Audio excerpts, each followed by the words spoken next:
Welcome to Demasked. My name is Fresman, and today I'm joined by MissCreepyTales. How are you today?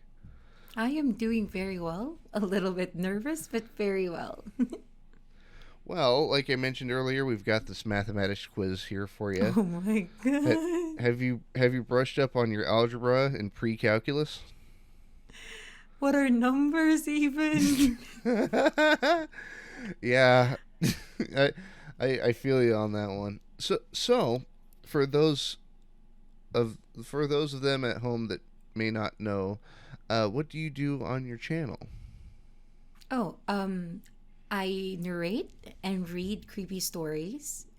It's a variety. It could be creepy pastas, true stories, and I also try to do true crime stuff because I love those kinds. So yeah, anything creepy, anything weird, yeah, that's on my channel. I tell the stories. Nice. Do you have a favorite story that you've covered, whether it be true crime or not? Oh, let me think. So there, for true stories, I do like doing the stalker stories. I have no idea why. I just kind of enjoy like the crazy things the stalkers do, and like how the person. I feel bad for them, but I also enjoy like think about how they think about things and how to solve it, how to get rid of the stalker and whatnot. It's like a movie or something. But for Yeah. creepy pastas, I can't say I have a favorite because they're all really good, especially the ones written by Cryptic Wonder. But there was like a really old one that struck me. It was called "This Is Not a Suicide Note," and it's psychological horror. It was like 5 pages long, and I literally could not stop reading it. I just had to know what's next. So I think that would be my top one. Nice. Let's see here. Let me take a note down. You said it's called "This Is Not a Suicide Note." Yes, that's the title. I can't remember the author. I am so sorry, author. Oh, that's okay. Sometimes it's been so long that you kind of lose it. Let's see here.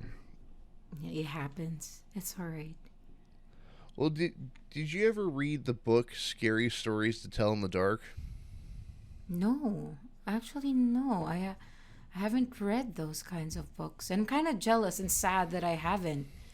Um, in the Philippines, I was like very poor. So my family didn't really have access to like buying books and stuff. Poor families would be like, "Hey, we would rather use that money to buy food and rice." What do you mean books? Go to the library. In our library, we didn't have that. Yes, I went to the library. We didn't have anything fun there. I mean, hey, I used to go there all the time before I gained access to the internet and just read from home. But oh my goodness. Now, here's the true question here. And this, I guess, this extends outside of horror. But do you have a favorite book or novel? Yes, absolutely. I have two favorite books. One would be Mm, The Count of Monte Cristo by Alexandre Dumas, and another would be Break Heart Hill by Thomas Cook. I don't Um, believe I've heard of that second one. yeah, it's not very common, I think. There's this little store in the Philippines we call book sale because all of the books are on sale all the time. And I loved going there because they're cheap, like really cheap because they're secondhand books or extra copies or whatnot. I have no idea. Hmm. And I went to like the like thriller or like psychological like horror section, and I just found that book and I just pulled it off. It was like let's say $2 or $1, I think. Hmm. and and I started reading like the first chapter and I just couldn't stop. So yeah, I just finished the book in like 2 nights because I usually read like the really thick ones. I enjoy those. Hmm. I've been I've recently picked up Stephen King, Oh. and well the I so like like my mom's a huge fan of Stephen King and has been Mm-hmm. since forever, and I always kind of put it off to the side. I'm like, ah, I'll get around to it, and then I started reading. I started reading the Dark Tower series, and then my mom made the mistake of mentioning that the Dark Tower connects almost every other Stephen King story to it. So now you're just reading everything. Yeah, so I'm like, I gotta put the spider web together. I gotta. Well, Uh, that's exciting. I love books. Books are really nice. I miss reading them. The only problem is I can't read much here because everything is translated into like the native language here, even the books. So if I want like English books, I could only buy it in like big like bookstores, which is far from where I live, and they're kind of expensive. mm. But yeah, books are nice. It's me fangirling over books. Well, there's a place near where I live. It's called Barely Read Books, Oh, mm-hmm. and you know when you walk into a library or even a bookstore and there's that smell of a book, Mm-hmm. like old paper. Yes. Oh, I love that smell. That is distilled. It's like a perfume when you walk into Barely Read Barely Books. read books. I think I would love it there. And one of the reasons why I don't read online is because I love the smell of books. The smell, the feel, the sound of paper. Ooh, I love those. I know I'm weird, but Oh no, I totally understand. My only issue, not however, it's not an issue with books, but it's more of a I have the book, where do I put it? oh, that's so true. That is so I need more true. room. Oh, I'm the type of person who likes to move from like one place to another. Like I could never settle down. Mm. So right now I'm currently living in like Thailand. It's been 4 years, and when I buy stuff, I always have to think: is this something I can carry when I move to another country? So now I have like I have a chair. I'm like, okay, I am fine leaving the chair here for my dad. And I'm thinking about buying a table. I'm like, but I can't bring my table with me if I move. Well, so you mentioned the Philippines. Is that where you're from originally? Yes, I am from the Philippines. I'm a Filipina, but I'm not currently staying there anymore. I've been in Okay. Thailand for 4 years. How do you like it? Oh, I love it. I love it so much. Um, I don't even know where to start. Let's start with the most important thing: food. I like how you just perked up when I said food. Well, Oh, I because love I remember you putting something on Twitter that had to do with rice. rice is everything. Rice is perfect. So as everyone can guess right now, I am Asian and we do love our rice. But the rice in the Philippines is good too. The thing is the viand here. The viand here is just the foods here really is really good and is really cheap. And Mm. another thing would be the beaches. I'm the type of person who absolutely adores the beach. I will cry if I cannot go to the beach twice a year. And I have cried last year because I wasn't able to go on a vacation. Mm. Yeah, the beaches here are beautiful, absolutely beautiful. They try their best to always take care of nature, take care of like the beauty that their beaches have, and it's worth it. It's I wish you guys could see it. It's beautiful. Well, I mean, if you ever feel the need to go to a wax museum. We've got that here. It's terrifying, but I love it. we do have one here, somewhere in Bangkok. It was really cool, but I said no because I can't. I'm scared. Well, so in there's a town called Newport on the coast in my Mm-hmm. state, and they have the Newport Wax Museum.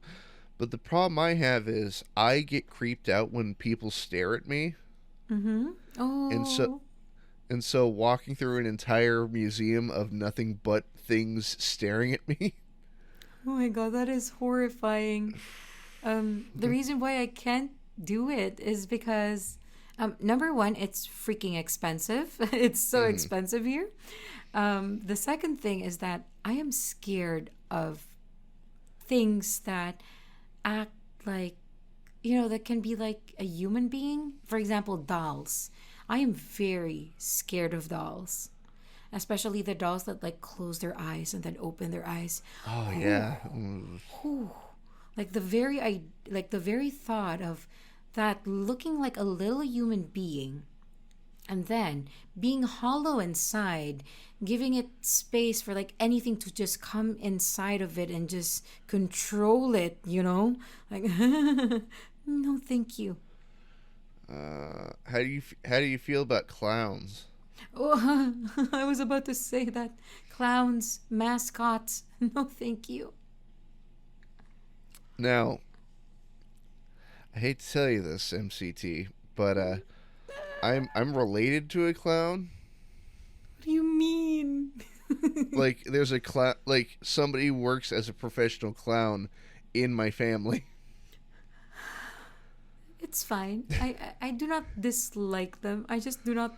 I am fine with them existing. Just like 6 feet away from me. Probably a kilometer away from me. It is alright.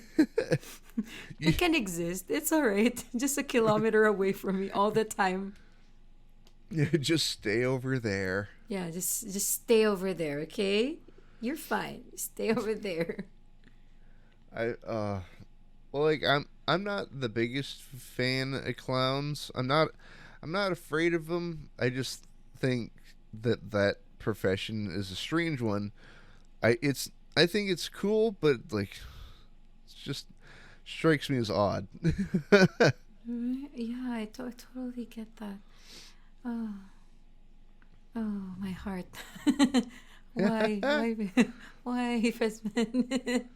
So what if you were to encounter like say a clown mannequin? I will cry. It's simple. I will cry. No, no. At first, you see, my instinct every time I get scared is to curse. Okay, to curse and fight it and act tough. But when I get cornered, I cry. That's how I deal with things. So I live in a big ass house. Mm. Sorry, am I allowed to say that? I live in Oh a yeah, go for it. I live in a big ass house here. And we are in the middle of nowhere. I do not have neighbors here. That's why my dogs are free to scream as much as they want. And like we're in the middle of our land. And sometimes my dad goes away and I'm left all alone with my dogs. And some weird things happen. Like I hear weird stuff or whatever. So, for example, I went outside the door and then inside I can hear a little bit of like something weird. I don't like, oh my god, there's something scary inside my house. I should go away. No. What I do is that I open the door, I slam it, and I scream and I'm like, "Why what are you doing? Are you trying to scare me? You have something gonna work on me? Huh? Huh?" Like trying to pick a fight with it. But then deep inside I'm really like, do not end me today. Oh. Well, so I know different parts of the world have different outlooks, at least in terms of like ghosts. Mm-hmm. What's the the sort of outlook on spirits in the Philippines slash Thailand. When you say outlook, what do you mean? Like how we see them? Or, huh? I'm kind Yeah, of.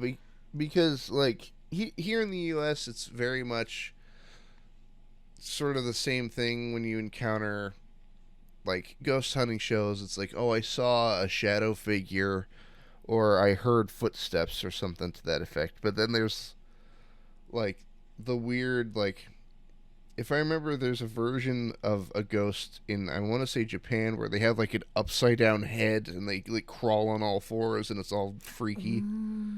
Okay. Oh, okay, I get it now. Okay. um. So the Philippines and Thailand, they're very different countries, but both of them are very superstitious and very much into like scary things and ghosts. And they have so many ghosts. Probably the most famous one in the Philippines would be the White Lady. Yeah, the White Lady. So just I think it's the same with the U.S. Like a random lady wearing white and whatnot. But there's just so many. Um, that's why a lot of people like to like talk about our like scary stuff there. We have the aswang, we have tianaks, we have what else? Encantos. So here in Thailand, they also have kid ghost, um, nak. There, I can't even name it because the names are like really hard to say here. But yeah, it varies a lot. We the scary stories there and ghosts there are not simply just like shadows and stuff. Like there's really a creature tied to like a story or like a happening. Like we don't just say like, hey, last night was so scary because there was like shadows in like the window and whatnot.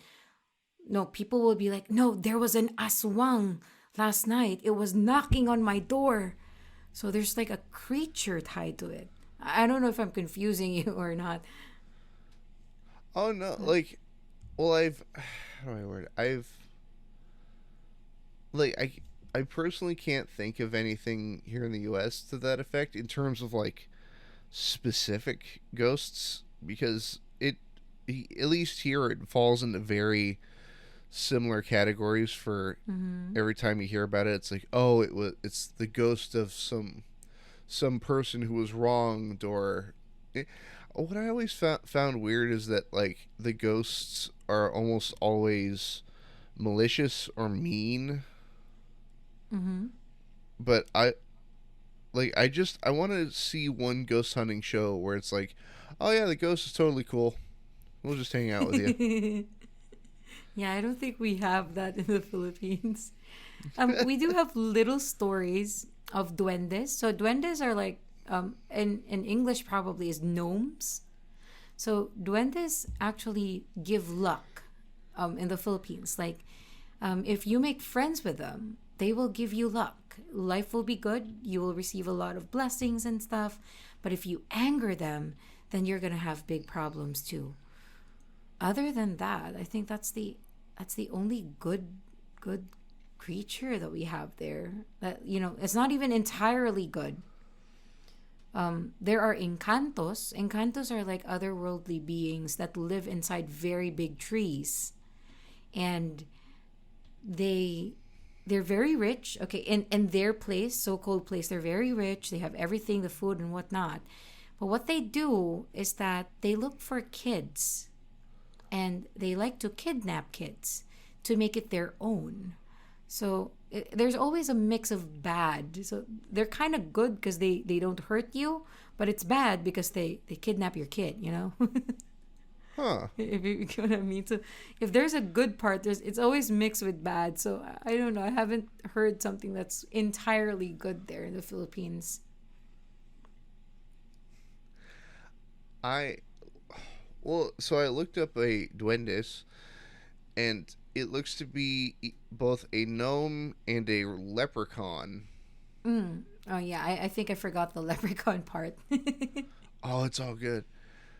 Like, oh, see, I miss that is the leprechaun one, because have you seen the film The Leprechaun?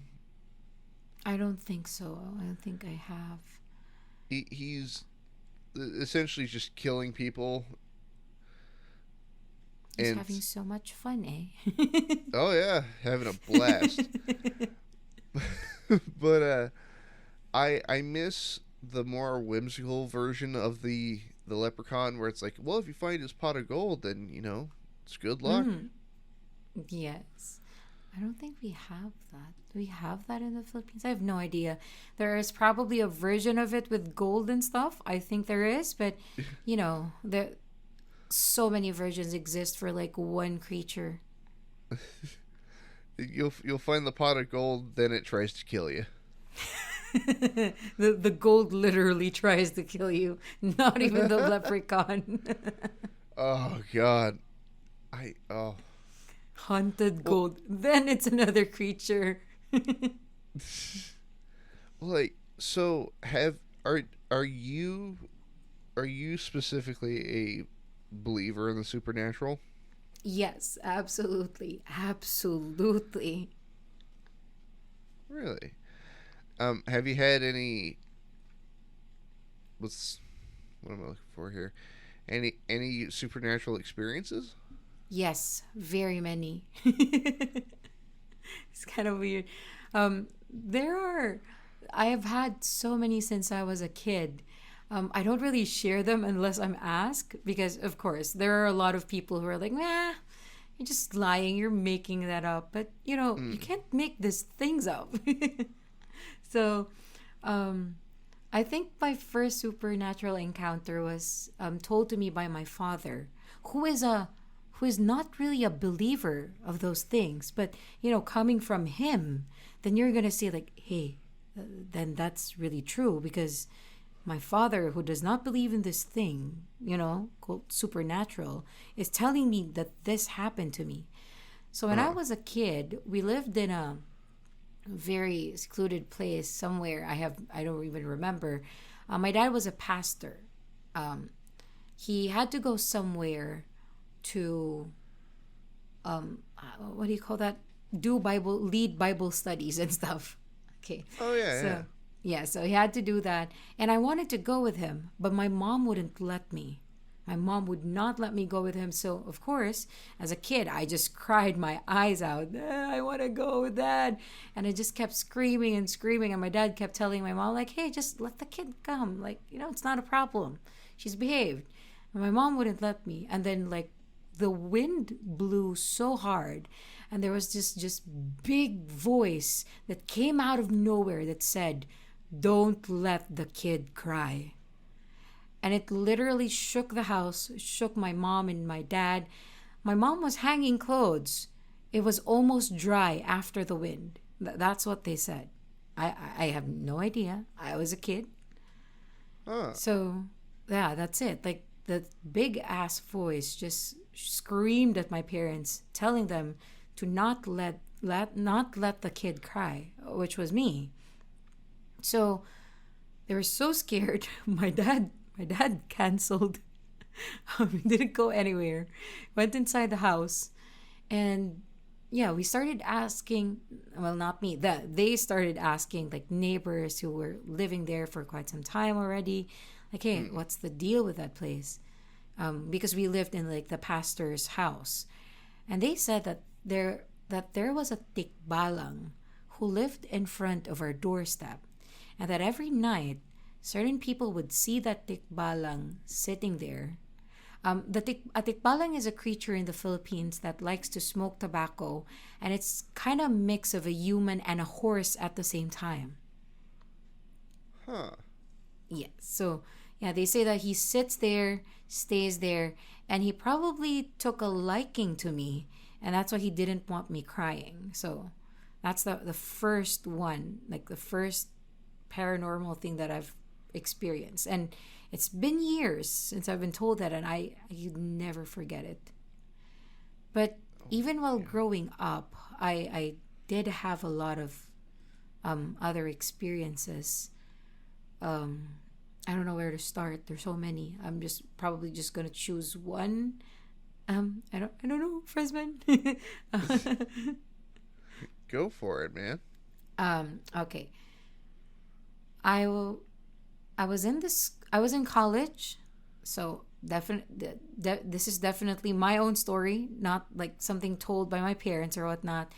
I was with my ex boyfriend. I was with my boyfriend then, and we were in the like school party or whatever, and it ended.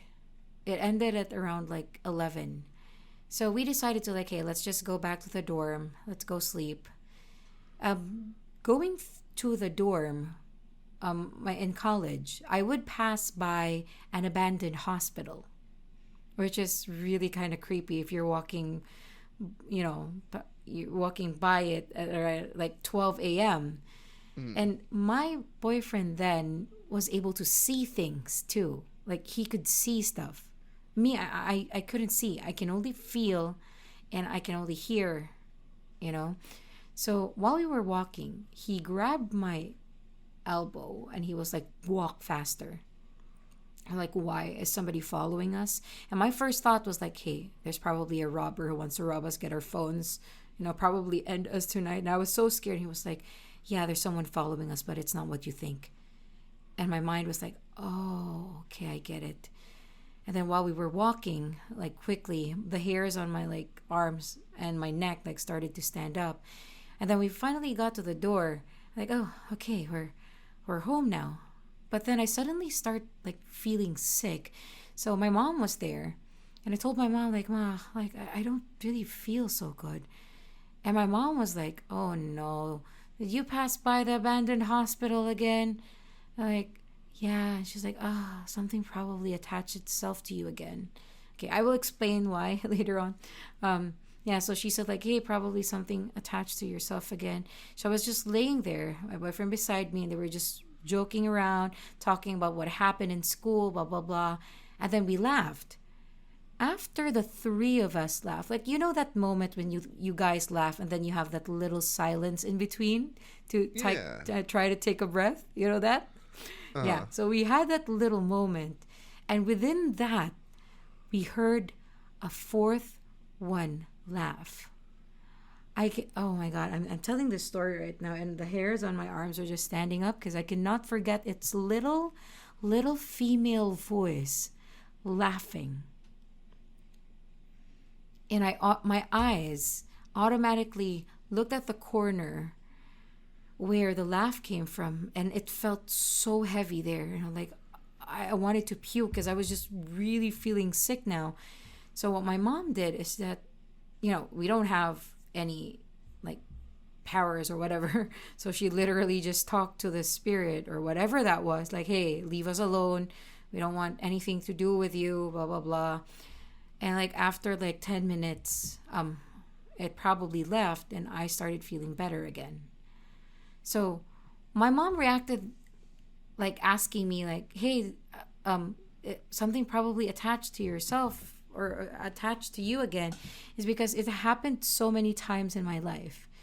And of course, doctors will not be able to explain that. So we went to this, like witch doctor thingy. I don't know what's that correctly called in English, but we went to that person and they told me and my mom that for otherworldly beings, I smell good to them. So basically, if like there's spirits or whatnot, I attract them. I cannot see them, but I attract them. Like there's something in my human smell. I have no idea how to translate it. That makes them want to follow me or attach themselves to me. Yeah, Uh, it sounds crazy, but like you can't make these things up. Like these people just told me these things too. Yeah, well, I talk.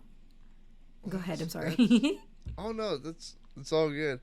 Well, that's really interesting because like over here in the states, a lot of times it's like a spirit or something doesn't really, however, it doesn't seem to attach to a person rather than a location here. Oh, oh, that's So right. Mm.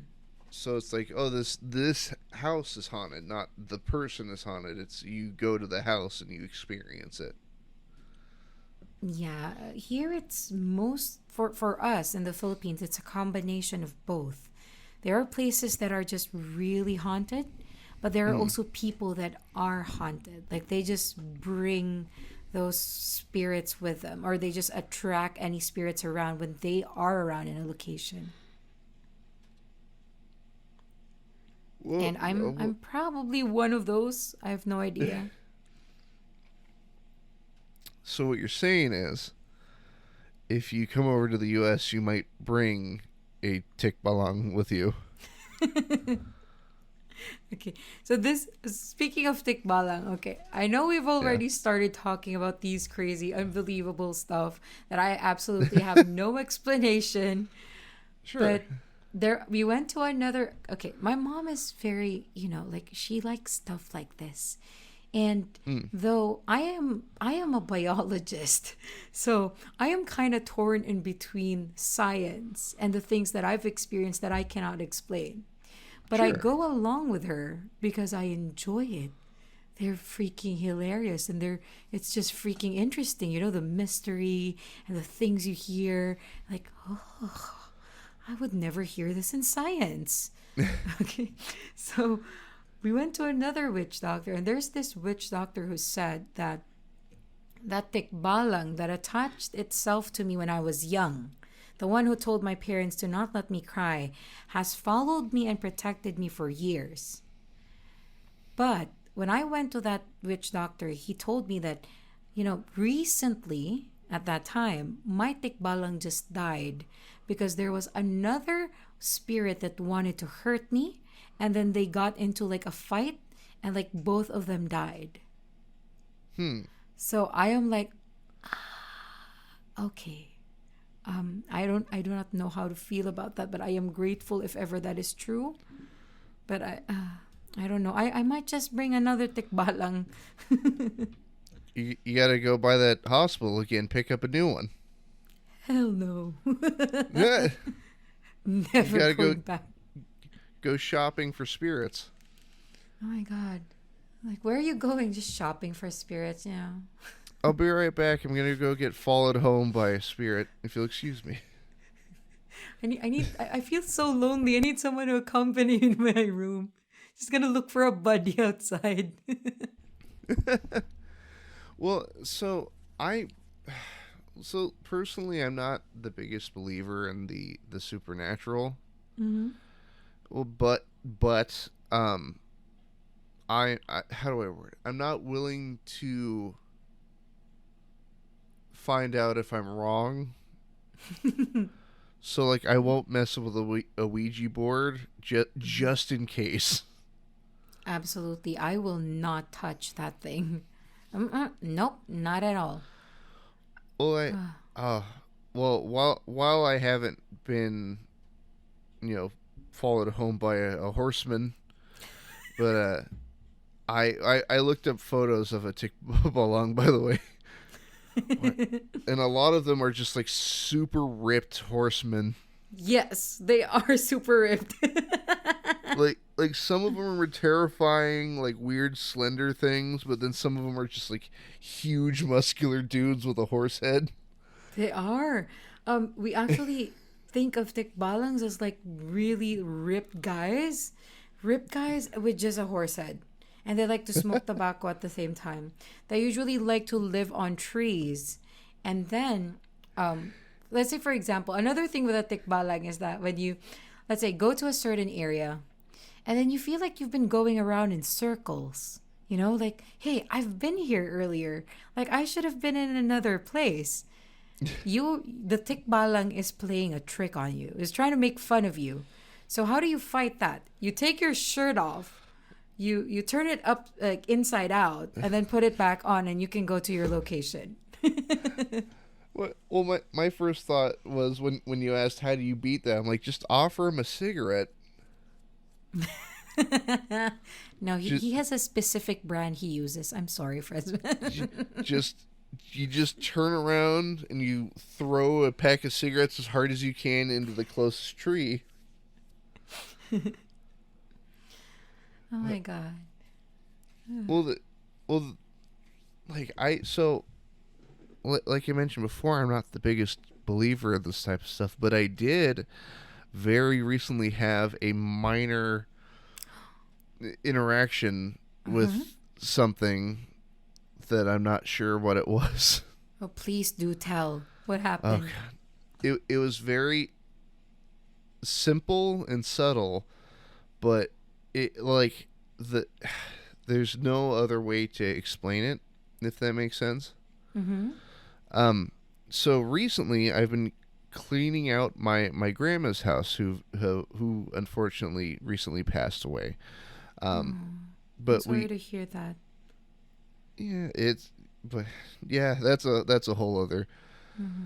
thing. But no, we just recently wrapped up cleaning out the house, and Mm-hmm. the house is being put on the market to be sold and all this. And so my dad, my stepmom, and like the realtor are standing in the garage, and there's a whole downstairs area that like has its own bathroom, but then you can go upstairs to like the rest of the house. Mm-hmm. And so I'm listening to them talk about housing stuff. I don't know how any of it works, so I'm just kind of like watching them talk and not understanding anything. And I'm like, all right, I got to go to the bathroom. So I walk into the bathroom and I'm washing my hands, and I can very clearly hear all three of them go upstairs. Like I hear the stairs creaking, Mm-hmm. and I hear their voices like, retreating upstairs. But then I hear knocking at the bathroom door, like somebody's trying to get my attention. And I'm it's scared. well, it's Yes. well, it's not like they're not like pounding on the door or jiggling the door handle. It's just sort of like a, I don't know if you can hear over the mic, but like a, That's what but just scared me when I heard that. I hate you. I'm sorry, That's but alright. but just like a very clear like knocking on the door, and I'm like, hold on, I'm almost done, and I open the door and there's nobody there. Oh my god. but but like in the time between the knocking and me opening the door, it is physically impossible for anybody to have gotten out of the line of sight. I totally And get that. and Right? so and I'm sitting there like, hello, and I even like look in the garage, and there's like a living room area once you walk in from the garage, and that room is entirely empty. There's no furniture, no nothing. Mm-hmm. And I'm like, Oh, that is so uh creepy. yeah, Yeah. and I walk upstairs, and they're like up in the back of the house. So like I don't know, Who did that? yeah, who or what Or what? decided to who decided to bother me while I'm washing my hands. Oh my god. See, I totally get the part where you're not really a believer of that thing, but and I'm also a woman of science, but it's just that there's so many things that science can't explain yet, and things that we Mm. can't also explain. Like now that you mentioned bathroom, I also had like a scary experience in the bathroom. I lived in a dorm. Okay, if you hear me saying I lived, it's because I've transferred over 18 times in my whole life. Mm. So I lived in a dorm where there are two bathrooms side by side where the students can take a shower every day. And in one of those, unfortunately, someone died. They Oh took their man. own life inside.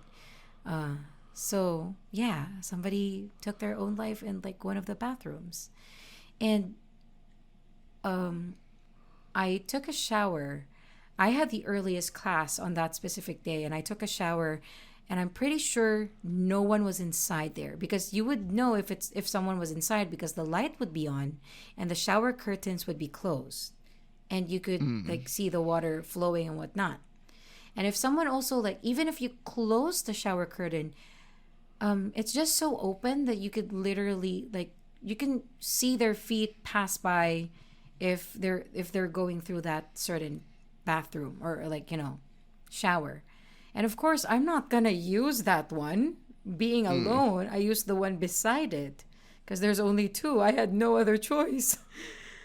So I was taking a shower and I never closed my eyes. Not one of those moments where you like wash your face or put soap or whatever that you close your eyes for a bit. No, I was facing the pathway, and if somebody passed by, I could literally see them, like their silhouette or something.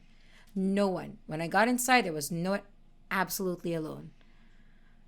Then the shower beside me started running, and I just froze there.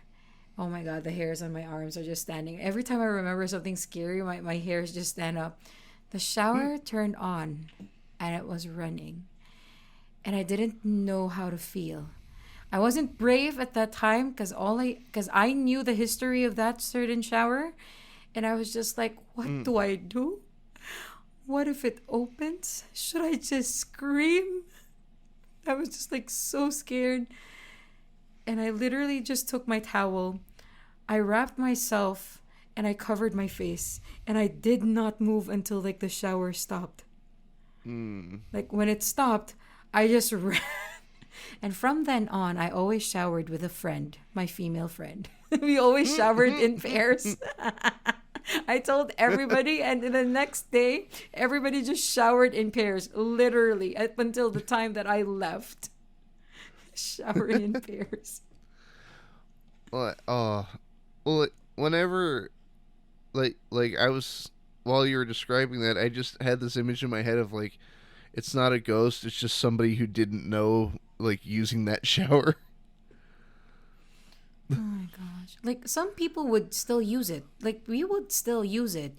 But usually, okay, we were hilarious females there. So like, hey, we really need to shower. Like, okay, how about we do by pairs, and then each shower would have like two pairs. So like four women showering in like two showers at the same time, just to make sure like, and they're like, hey, are you done over there? Like, yeah, we're done. Okay, we can go out together now. So nobody's left. Those were good times. So, like, if I'm,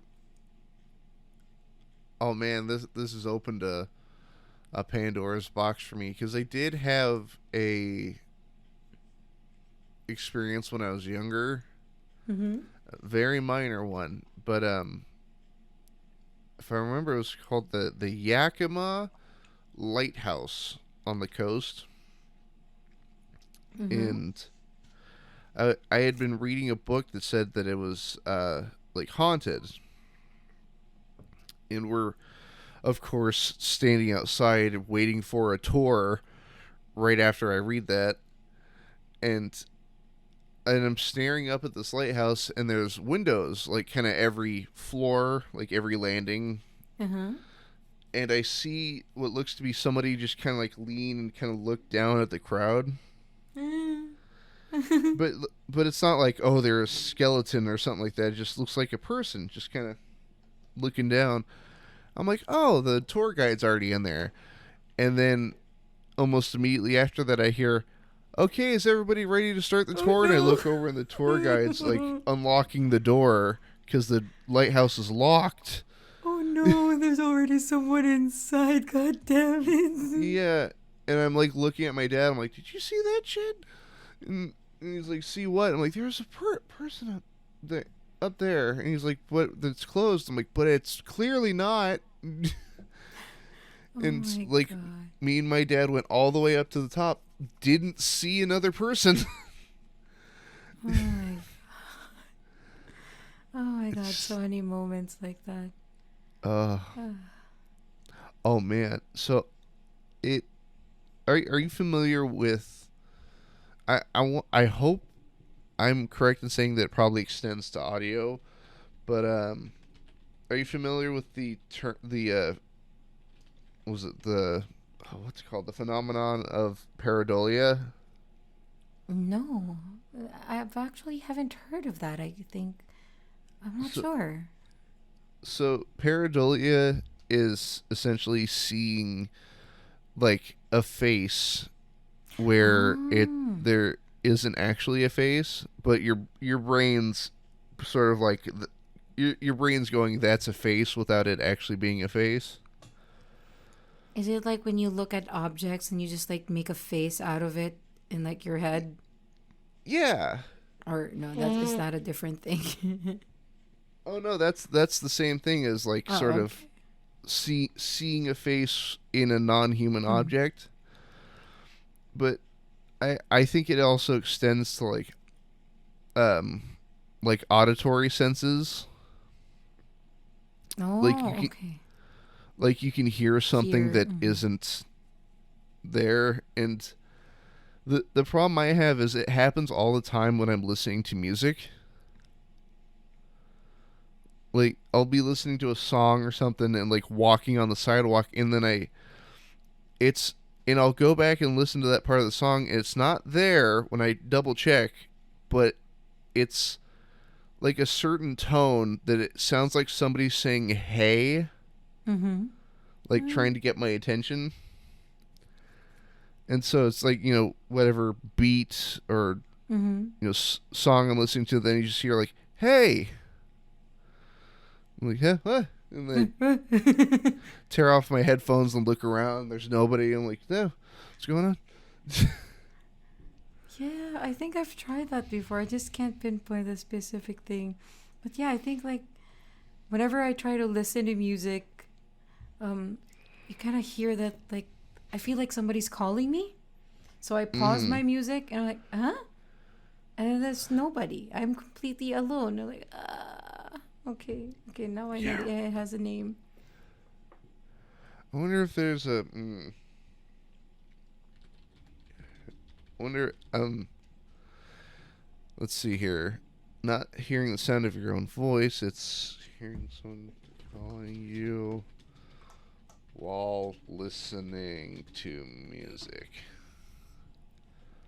Because I'm probably upsetting some psychology major out there.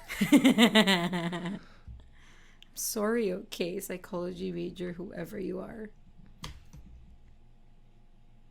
Let's see. Some types of auditory hallucinations include musical hallucinations, where people will hear music playing in their mind. No, No, it's a different that's not. thing. We hear voices. Maybe we're just Oh, crazy, Frisman.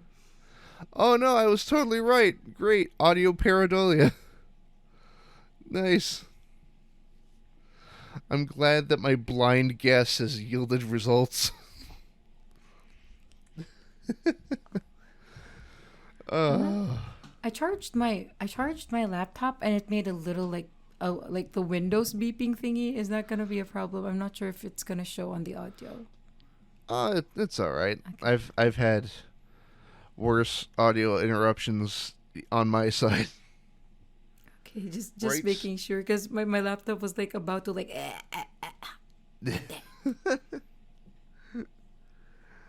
Say I've had worse interruptions, right, Sterling?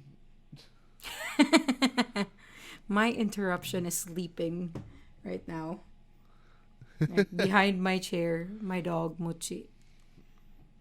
I think I think it's yeah, really good Sterling's timing asleep. that she decided to sleep before, like, just a couple of minutes before the interview started. Because before the idea of like I'm just gonna sleep, mommy, her idea was like sit in front of me and scream. I oh so Sterling, thankfully, like it'll be once or twice a day that he'll want attention, but really, really badly want attention. And Is thank thankfully he did that this morning right when I woke up. okay. Good job, Sterling. Good timing. Well, he's jump scared me a couple of times. Well, he thinks the best way to get my attention is to run at me while meowing. My, I'm not really good with cats yet. I just recently had that cat. Um, I grew up with dogs. I've had so many dogs all my life. And we have 6 dogs here. And suddenly, one day my stepmom comes home, brings out a big ass basket, and be like, "We have a cat." I'm like, "Why do we have a cat?" And they brought out people. And I was teaching class at home. And we've had people for less than 24 hours. People jumped on my laptop. So I was trying to put him down. And the kids could see it. And people literally scratched me and bit me in front of the camera, in front of the kids. Oh. In less than 24 hours that I've had him, I had to cancel class for the rest of the day because I was just stressed the whole day. I was like, and then the funny thing is that my dogs, when the cat arrived, they were just screaming, like literally, like really angry. And then after I got bitten, my favorite dog, Muchi, comes up to me and screams at me and looks at me like, "Hey, I told you the cat was bad news. But did you listen? No, you didn't listen. And now what did you get? I've been with you for 4 years. I've never even scratched you. And now this cat comes here and bites you and scratches you in less than 24 minutes? 24 hours?" Oh. Well, I used to be afraid of cats. Like completely terrified of them, and only after purchasing my own cat did I get over it. I love that cat to death. Right now, I would fold anybody who hurts people, but I am so scared of that cat. I've never been scared of a pet before. Like, people just comes and like rubs his face on me, like, "I love you so much." Then people seize my toes and be like, "I will rip this toes from your feet." Well, like Sterling's my kind of cat because he's just lazy. Like he doesn't. How do I word it? He'll bite you, but it's like like that sort of love nibble. Mm-hmm.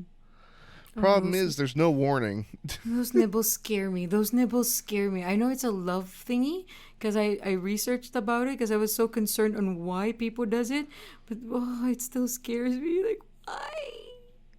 Just rub everything on me. Just don't bite me. Well, the problem I've been running into is Sterling's a very heavy cat. Like he's lost some weight, but he's still just like a big cat. And he's taken to sleeping on my chest. Oh. I can just imagine it sleeping and just have this like heavy weight on you. Like, I can't breathe, Sterling. Oh man. So way back, and I mean years ago, I used to have a cat named Booker. And I bought him from our local animal shelter. And one of the first nights we had him, I forgot we had him. And so I'm laying in bed and I'm asleep and I feel a weight moving from like the bottom of the bed, moving all the way up like the side of the like up my side. Scared the hell out of you. And I look over and I was with my ex at the time, and I'm laying there and I kind of look over to the side and my ex is sound asleep, so it's not her. And so I'm like, and it's like all the lights are off. I can't see anything more than like an inch from my face. And I feel the weight like go onto my chest and then stop. And I have my eyes closed. I'm like, I don't want to look. Well, because I was doing inventory in my head. It's because I was living with my in-laws at the time, so I'm like, all the other cats in the house are not in this room.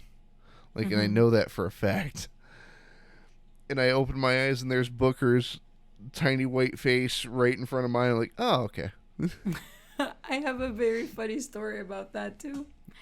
I slept in my grandmother's place, I was sleeping beside my cousin, and it was a very small space. So if you like put your hand over your head, the only thing you can touch is the wall. Just the wall, nothing else. So I knew that. I was sleeping. And then I suddenly like moved, woke up a little to move. Then I put my hand over my head. And what do I touch? An arm. And I was freaking out. Why? Why is there an arm here? It's impossible. My cousin is sleeping beside me. That wouldn't be her arms because my hand is over my head. This is supposed to be a wall. And I was freaking out and I was so scared. And I was just like, thinking like, should I wake up? Should I like open my eyes and see what it is? Or should I just like continue to close my eyes until, it disappears or something, whatever the hell that is. And it felt like I was thinking for an hour, but it was probably just like, 5 minutes or something. So I was like, okay, I'm going to look at it. I don't know what this is. This is an arm. If this is a dead person, a ghost, I'm just going to scream and everybody's going to wake up. I opened my eyes and it was my cousin's arm because my dumb ass made a 180-degree turn. And now my head was now to her arm. And my body just turned around while sleeping. And I scared myself. Why am I like this?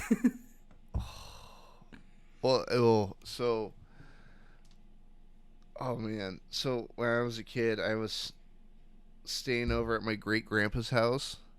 Mm-hmm. And he had like almost all of the appliances in his house were like from the 60s and 70s. Mm-hmm. And like even down to like the alarm clocks. Problem is, some of those don't sound as great as time wears on. No, yes. And so my like I we went up to that house with like my dad and everything, and so my dad's like, hey, you're gonna sleep in the spare bedroom, and I go, okay, cool. And we're on like the second floor, and like, how do I word it? Outside the window is a sheer drop to the driveway. Mm-hmm. Mm-hmm. But for some reason, I was like maybe 10 at the time, but I'm laying there and it's dark, and the clock next to me, it sounds like somebody, like, not knocking, but it's like somebody walking really slowly. And it was just the clock. Yeah, but the thing is, it's dark, and for some reason my brain imagines somebody like trying to climb up the side of the house, because there's just this like just like, oh my god. and so I'm like, and my dad, I'm just staring at the ceiling. My dad leans in to check on me. I'm like, hey, so can you do me a favor and look out that window? And he's like, sure, what's up? And he leans out the window. He goes, yep, nothing. And I'm like, are you sure? And he goes, yep. And even I go look, and there's just absolutely nothing. Like, even the light's on, like, outside. So there you can clearly see there's absolutely nothing. Why are we like this, Fresman? Can't take us anywhere, Fresman. Hey, man, like, even nowadays, I'm still terrified of being completely alone. Like, I'm a big guy, but I'm terrified of walking alone anywhere. I get that. Though I don't have to worry about it because I never go out. I never go out. Well, like, sometimes I have to, like, to get to and from work. Mm-hmm. In the mornings, if it's light outside, no problem whatsoever. The instant it gets even slightly darker than usual, that's the problem. That's the problem. No, I am not going out. This is not happening. well, it's like, all right, I'm gonna catch the bus. I'm like, oh, the sun's going down. By the time I get off the bus, it's dark, and I still have like a 20-minute walk to the house. I'm like, ah, great, cool. Oh, okay. Oh. How do you feel about the dark, by the way? I love the dark. I actually, Mm. um, I love your nervous laugh. I actually love the dark, but oops, I'm sorry, my dog just. You're all right. You're all right. So I love the dark if I have a dog with me. Wait, how do I explain this? I love the dark because it gives me this sense of peace, and it's just nice. I sleep with all the lights off because I can't sleep with the lights on. Like the dark just calms me down and makes everything cool for me. I think it's the exact opposite for you, based on how you react. But It but is the okay, precise opposite. but no. Listen to this. Uh-huh. That those only apply if I have a dog in the room with me. Okay. If I don't have a dog in the room with me, it is the exact opposite. Absolutely exact opposite. The only reason I can feel calm and safe because I know that if there's something weird, my dog would bark, my dog would growl, my dog would be there. That's why it calms me, you know. But if I don't know. If the dog's not there, then screw it. Turn all the freaking lights on. Oh, so I. It doesn't matter what animal is in the room with me. And the thing is, if it's slightly dark, fine, that's fine. But when it's like pitch black, like nothing, you can't see anything. That, and like I sleep with my TV on. Mm-hmm. Like I'll like put on YouTube on my TV and then sleep. And uh, so I used to work at a place where I had to get super up, like super crazy early in the morning, Mm-hmm. like 4:30 in the morning, and so it was. It's I like want to super say, dark at that time. well, it gets worse. if if there were street lights, it would be fine. But I happen to live where where I had to go to get to my bus stop was walking through a long back road with no streetlights. Oh my god. So walking on a single road surrounded by fields and like trees in the dark and just like Oh and no, I can't do that. I can't do that. I totally get you. I cannot do that. The things that I've mentioned earlier was only if I'm in a room, like in a room setting. I, so okay. So the how do I word it? I'm not sure how big of a problem it is nowadays, but a while ago we used to have like a coyote problem. Mm-hmm. Um but the thing is I've very rarely seen a coyote in person, but I hear all about them. Yeah, I haven't. I don't think we have that, so not really sure. And what happened? They're like if you haven't seen one perchance, they're like they're large but like thin dogs essentially. Like smaller than wolves but still sizable. I am googling now. Yeah. But like a lot of at least where I Oh. used to live, a lot of pets would disappear in the area because Mm-hmm. coyotes. But where I when I was walking on that road, like you'd hear something rustling in the bushes, and look, I'm not afraid to punch a coyote. And so I'm sitting there with like my phone with the flashlight on one hand and like a fist raised, just like staring at the bush and waiting. I am not afraid of punch a coyote. And I'm just like, come on. I'm like, if it's gonna happen, come on, man. Like, I'm not like, oh, I'm gonna be tough about this. I'm like, I'm just gonna try to get it away from me and then run.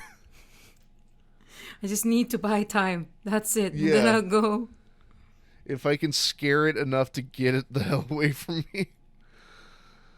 But that whole walk used to just be nerve-wracking. Oh, I totally get you. See, this is why I need to get a car, so I don't have to deal with this crap anymore. Even if I get a car, I don't know how to drive. I mean, if I do get a car, all that's left is to deal with the highway ghosts. What highway ghost? So apparently we have one here in Oregon that I can't remember the exact route or the exact area, but it's, if I remember, it's called like the Band-Aid ghost. Mm-hmm. So how the story goes is that you drive over this like bridge, and then at some point later on you always find like a used Band-Aid in your car. That's one of the most unique ghosts. But dirty ghosts. Yeah, that's so gross. Why a used one? There's no budget in the afterlife for like new ones. No. Well, my question is, a used one. well, my question is, if that's an actual thing, why not like take it to like a forensics expert and see if you can't pull any DNA off of it? Right. Maybe the ghost is trying to tell people like, hey, this is how I was killed. One Band-Aid at a time. At the local Rite Aid where they sell the bandages.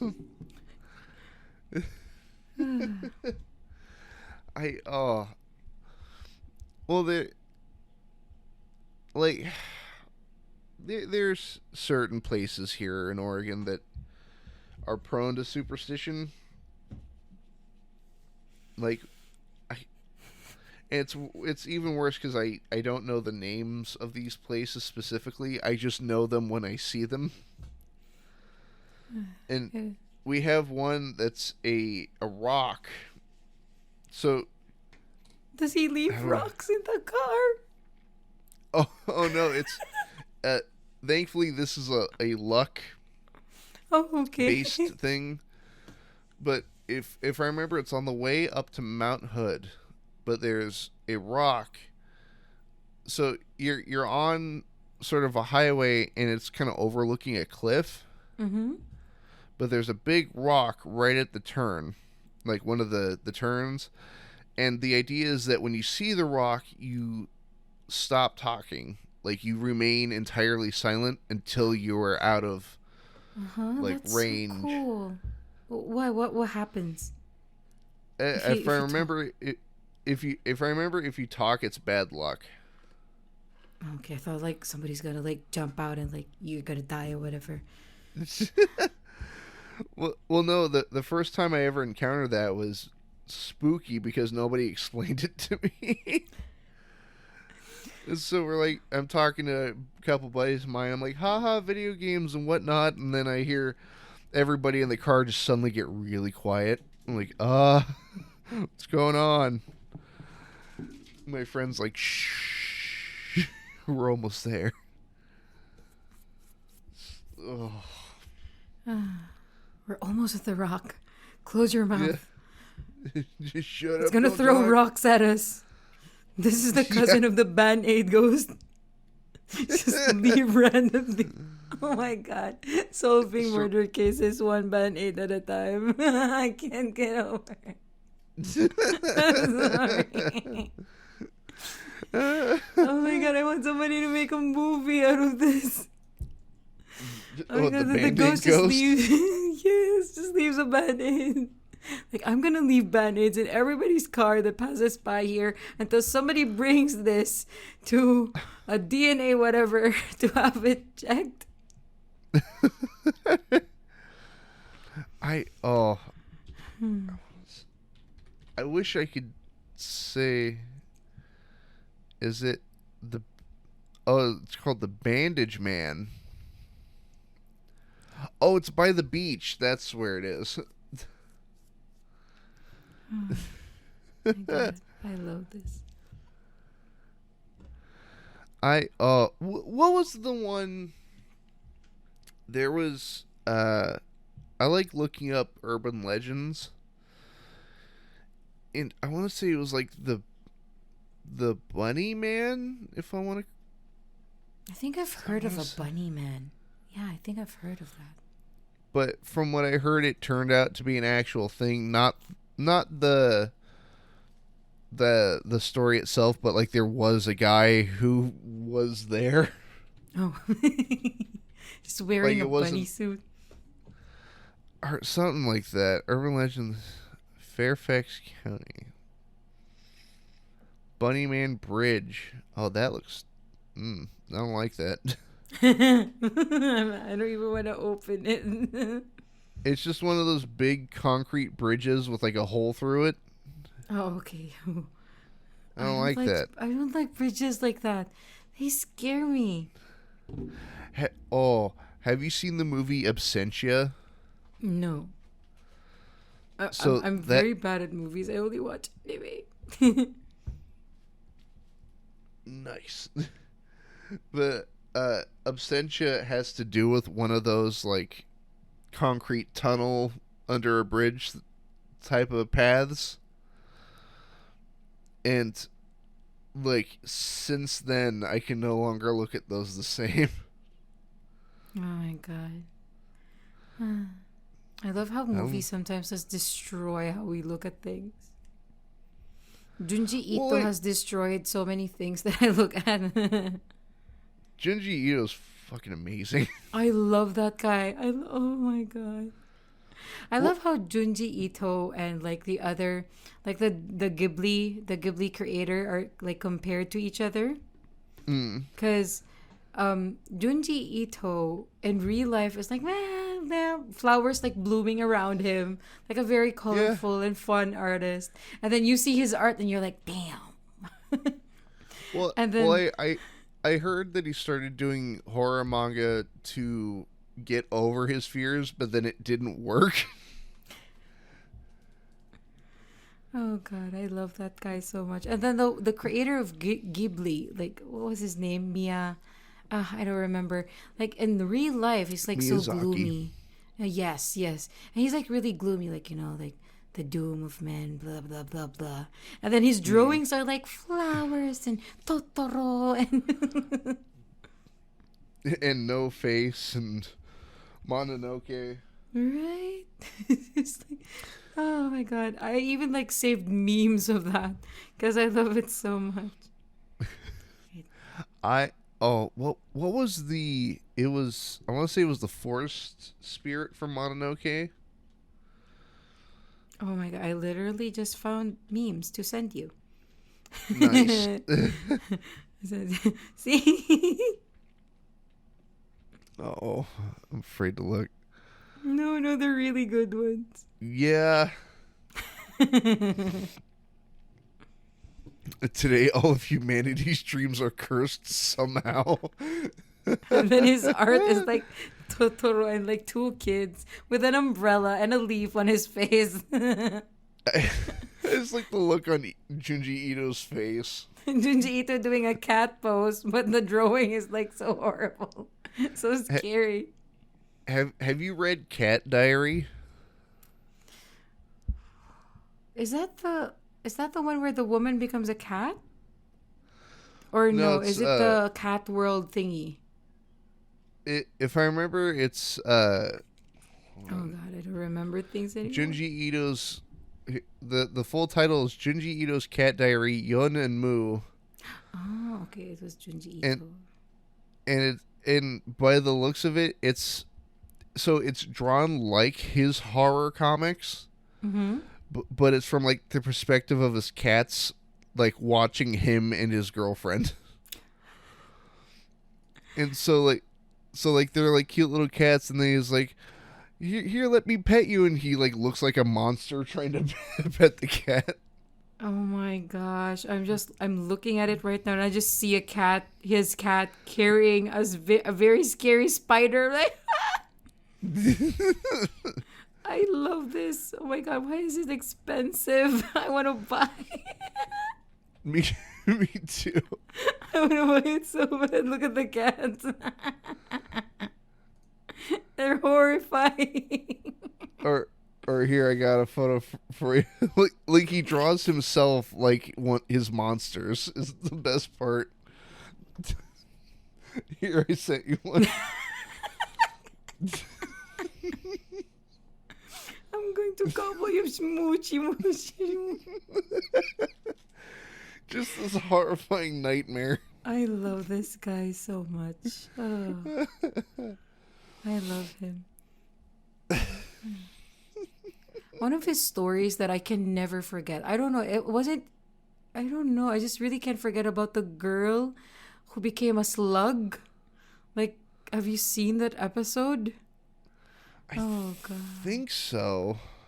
There's like so many slugs in their place, and then the girl just started acting really weird. And then one day she was infested with slugs, and then her parents put her in in a tub full of salt to drive the slugs away. And then her body just dissolved, and her head just became the house of the slug. Like, what? I'm gonna regret typing this into Google. Junji Ito slug girl and Do it. enter. Oh my god in heaven. Oh, that's not cool at all. I don't like that. I can never forget it. I have no idea. Oh no. They're great. That'll accompany me into my nightmares tonight. It's all my fault. I'm sorry. He's a freaking slug girl. There's a panel that what was it? It was like I want to say it. I can't remember what story it was, but they find, or here it is, the enigma of Amagara Fault. But there's like a person-shaped hole in a wall, and for some reason a guy tries to climb in saying, "This is my hole. It was made for me." Okay, I'm looking at it right now. Oh my god. And for some reason that panel's hilarious to me. Just, it was made for me. This hole.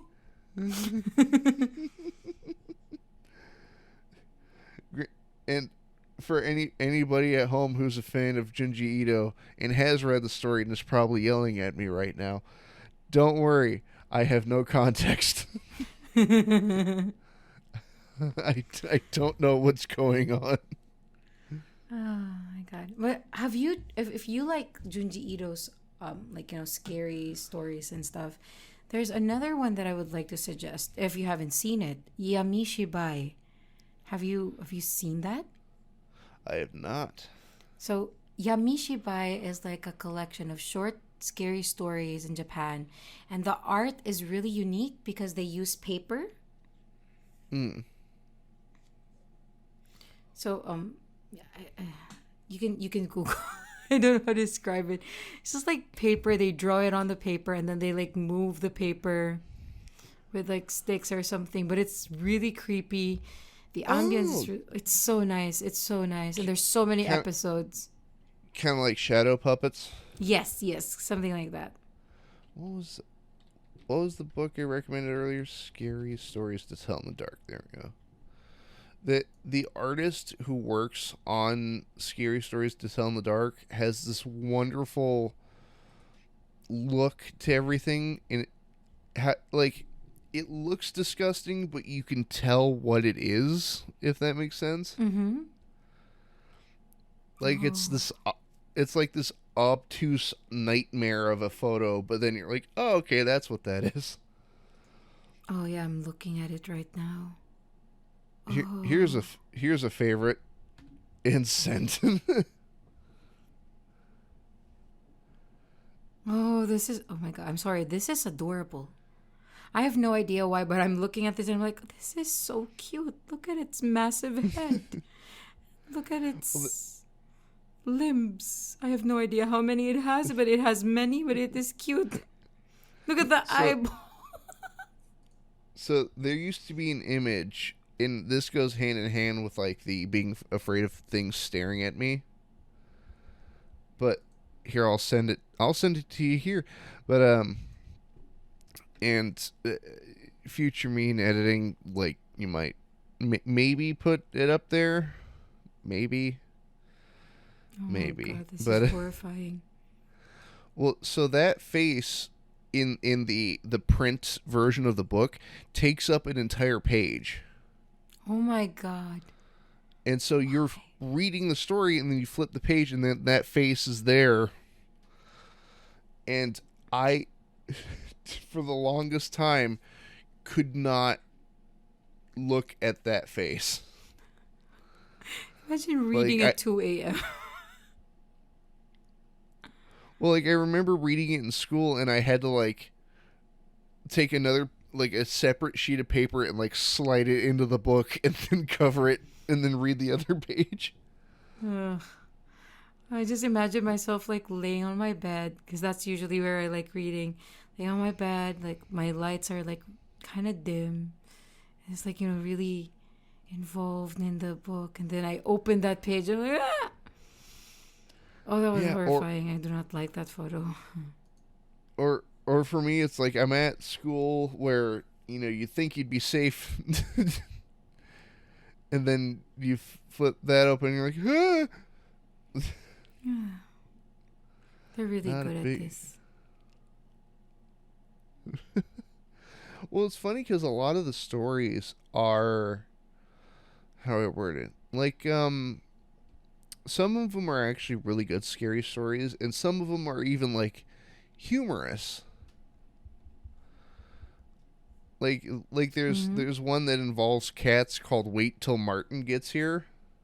Wait till And it's just a very simple story of like a guy waking up in a cabin, and like there's a cat hanging out, and he goes back to sleep, wakes up, there's another cat.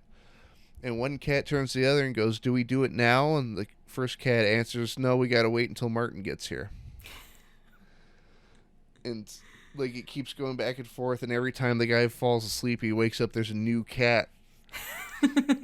And finally they go, "Hey, do we do it now?" And like, "Nope, gotta wait until Martin gets here." And then the guy freaks out, stands up, and runs out of the house yelling, "I can't wait until Martin gets here."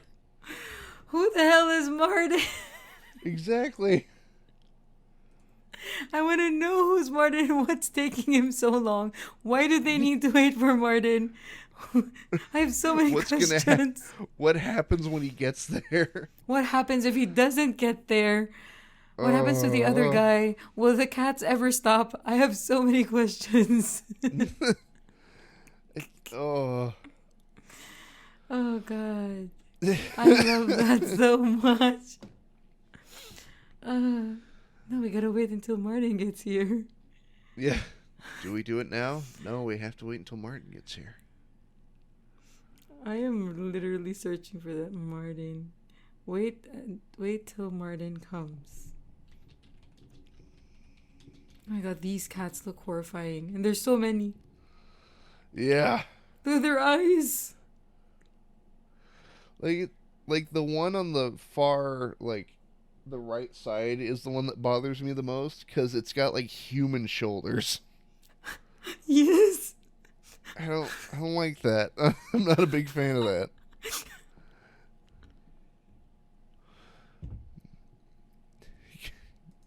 Wait till Martin comes. Oh my god, I am discovering so many things that I love right now. Yeah. I wanna buy the book. I wanna buy the cat book from Junji Ito. And I wanna know who Martin is.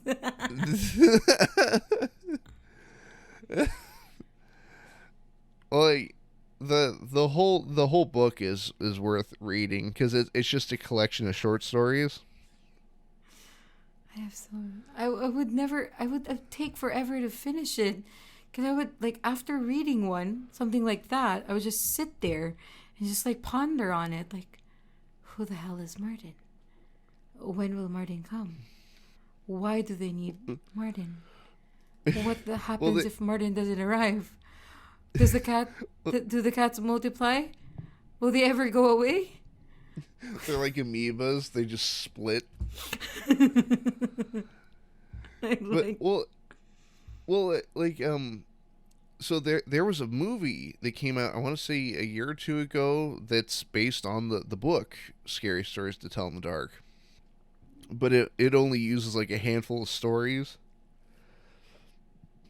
But there's one that I knew they couldn't follow through on, mm-hmm. like in terms of putting it into a movie. Because was it, if I remember, the story is called Harold, and like in the movie it's like, oh, he turns people into scarecrows, but Oh. then in the original story he's like last seen making like a scarecrow out of like a skin suit that he stole from somebody. Ooh. Oh my god. Yeah. I don't know why. Skin stories, just like stealing somebody's skin and then wearing it, just really. And I'm scared of it, not because of the thought that it like you ended somebody to like get skin or whatever. The only reason why I squirm is because of the idea that it's sticky and it's like. Of course, Well, of course they're gonna dry it out or something, but that's just my imagination of how it would be. Like they just stitch it up after taking it, and then they put it on, and it's slimy and gross, and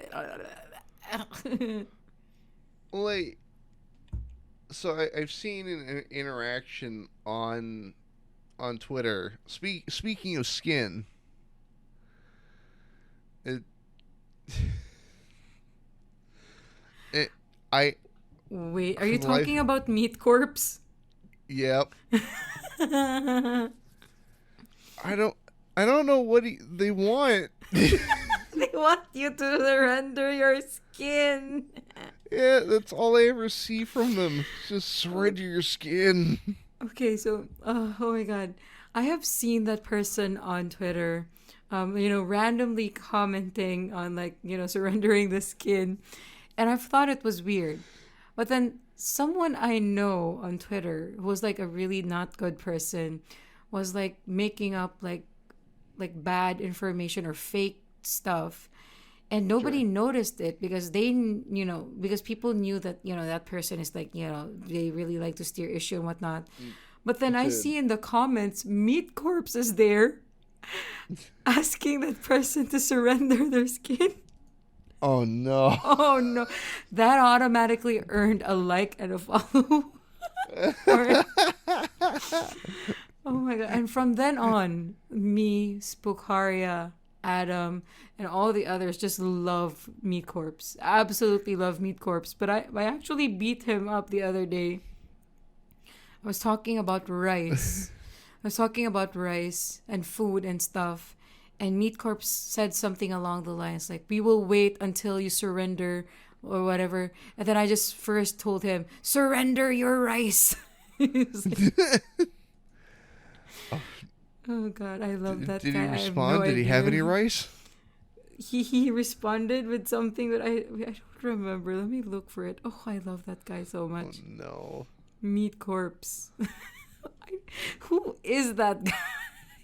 I don't know. How do they think about these things?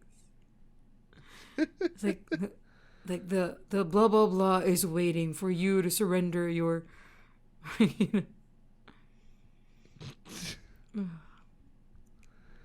Meat Corpse. Oh no. I can't find it. I want to cry. I want to see his comment. His, her, I have no idea. Whatever nondescript Whatever, meat man. whatever Meat Corpse is.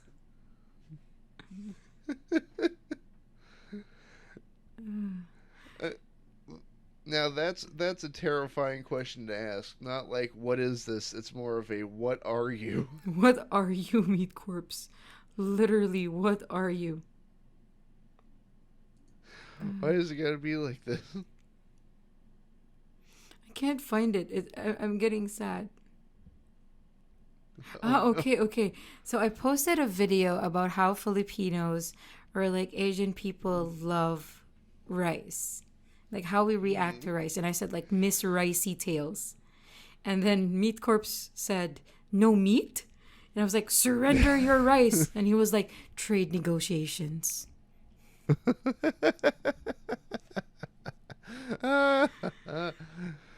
I tell you, Oh. this guy is worth the follow. And he actually attacks those who are like trying to steer up drama and stuff.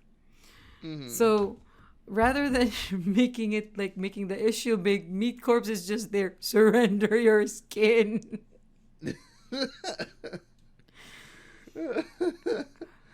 I do like how like the person immediately after the discussion with Meat Core is like rice is the best. Like just oh man. I want to know. I want to know what he is. Who are you and why? What are you, Meat Corpse? Explain to me. Face. Oh my god. Like,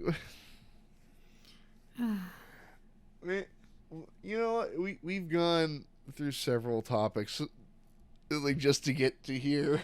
Just to get to Meat Corpse. Yeah, talked about superstitions and fears and whatnot, and then then veering off course into meat-based Twitter accounts.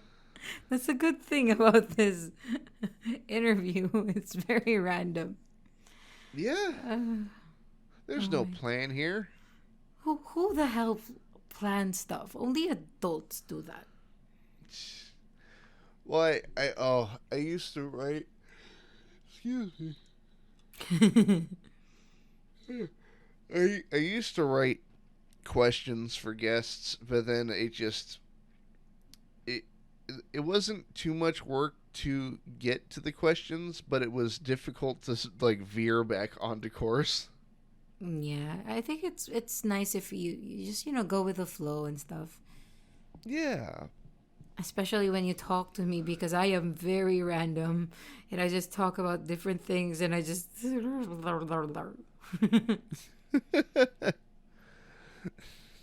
I can't So focus on one thing, Fresman. It just goes like bloop. Okay, let's talk about A. But while we're talking about A, let's mention B a little. And while we're talking about B, let's try to go back A, but let's steer into C. And then a big dive on letter D. And then let's go to the side with letter E. That's how my brain works. or it's kind of like let's talk about A. Hey, have you heard about B? B's pretty cool.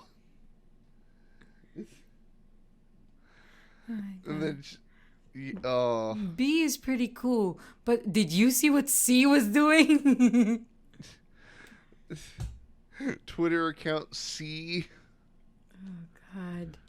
Why are we like this? Can't take us anywhere, Fresman. I what was the oh my god, I had a question but uh-oh, I think I might have lost it. Oh no.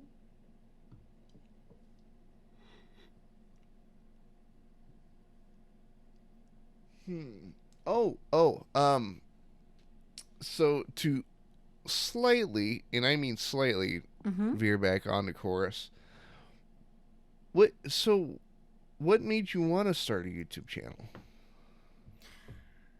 I don't know. I was I have been listening to narrations and like watching creepy stuff for the longest time, And when the pandemic came up, we had to start teaching online.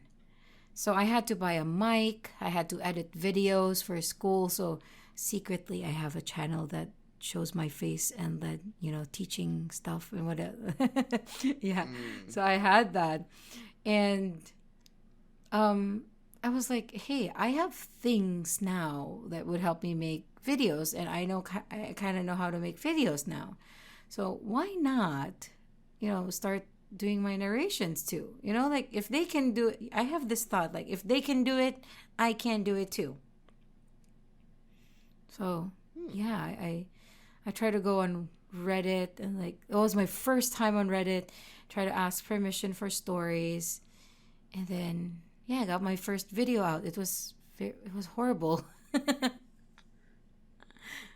it's so funny because when you put your first video out, of course you're realistic. Like you're a small channel, so many other channels out there, but you are hopeful at the same time. Like Mm. I hope they like it or whatnot. I put my first video out, and what's the first thing I get? 2 dislikes, and I cried, and I was like, oh, was that so bad? And people disliked it right away. Maybe I shouldn't do this. Maybe I shouldn't, push through, or I shouldn't continue making YouTube videos. Oh, that was a sad day. But I'm glad I did. I'm glad I did. Oh, Well, the way I see it, at least for me, I don't know if it works for everybody else, but if you don't like my videos, then make your own damn videos.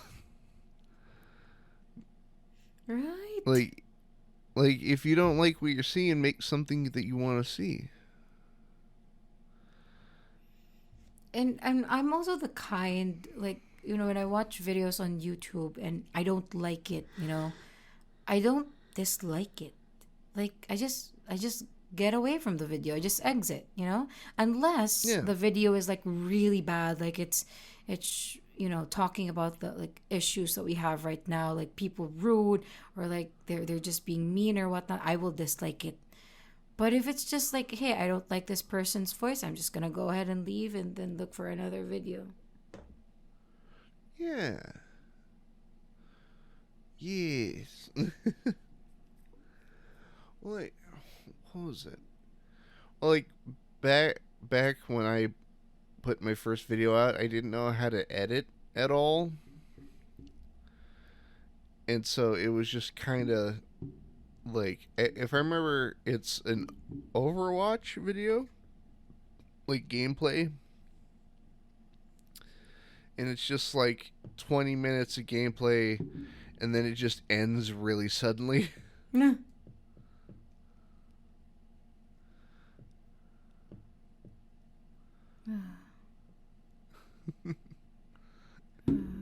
Okay, I think I need to take a sippy sip. 1 minute. Sippy Yeah, sip. I keep I'll hanging take. out with Spokaria, Oh, but I get so many things from her. oh, I gotta take a sip myself. Ah, delicious. I love water. It's so weird. People ask me, what's your favorite drink? Water. I love water and strawberry milk. Do you drink other stuff like beer? And no, I just like water and strawberry milk. See, I knew we were friends for a reason because I love strawberry milk. Oh, do you just, oh my God. Nobody understand. I'm so happy you said that. Oh my God, you have no idea. People are always like, why do you not drink? Like, there's so many other better drinks out there. How about tea? And like the Earl Grey, blah blah blah, blah blah blah. I just want strawberry milk, okay? Because it's sweet and sour at the same time.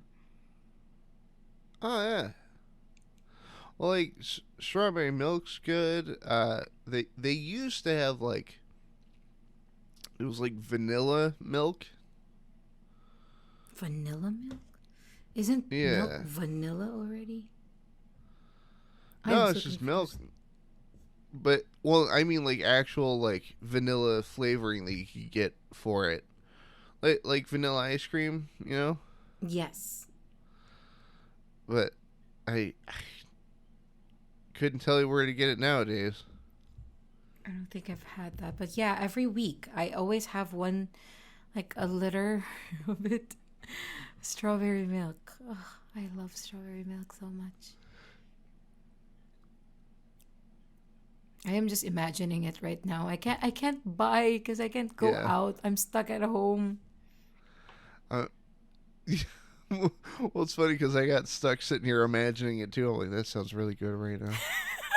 Uh, Like, you know, what? and I like the little mustache it forms on my lips when I finish drinking it, and then I lick it, and then it's like sweet and sour. It's like, strawberry milk. I what? Do you ever get like Nesquik? No, we don't have that here. Really interesting. Well, they sell like the powder that you can mix into your regular milk to make it chocolate or strawberry or what have you. Oh. And they do have strawberry milk mix. Problem is, I almost always put like way too much in mine. And then it's just strawberry. Yeah, it's just strong strawberry. It's not strawberry flavored milk. It's milk flavored strawberries. Yeah, strawberry with a hint of milk in there. Yeah, Ugh. if you sip really slowly, you can feel the remains of the milk in this. Like I. Oh, what was the? There's another company that did like drink mixes. What was it? Ovaltine. I've never had Ovaltine. Oh, we have. Oh my god, I have so much upstairs right now because my dad likes drinking it. Is it any good? I've never had it. It is. It is really good. Nice. But it's not my favorite. My favorite would be Milo. My oh wait, why does that sound familiar? So those are like the chocolate malt drinks here. So Milo and Ovaltine. Well, there's a lot, but those are like really famous. I love those. But my favorite would be Milo. Milo is so good. I could literally like put like the powder in like a little bowl and put like a little bit of water and then mix it and just like eat it. Just eat the powder. Just eat. No, you make it into like a syrup by adding a little bit of water. And then you can like also put it on top of your bread or your crap because it's just so good. Put it on crap. Crap, not crap. Crap. Crab. Not crab. Am I? Crap. Oh no, am I Crap. missing something? Oh no. Crap. Damn it, freshman can take you anywhere. How do you spell it? You don't know what that is? CREPE. You mean crepe? It's crepe. We say it as crepe here. Crepe. Strawberry crepes. You put some on your crap. I'm like, oh, what? What are you doing over there? Scared me silly there for a Oh second. God, crap. I'm like, what do you do over there, man? Not crap. Crap. Crap. CREPE. I will end you. You putting this on the video? Oh yeah, this is going in. Somewhere in the background of this episode, there's gonna be a crepe. Excuse me, a crap. Oh no, I want to eat crab. How dare you? You want to eat what now? Crab.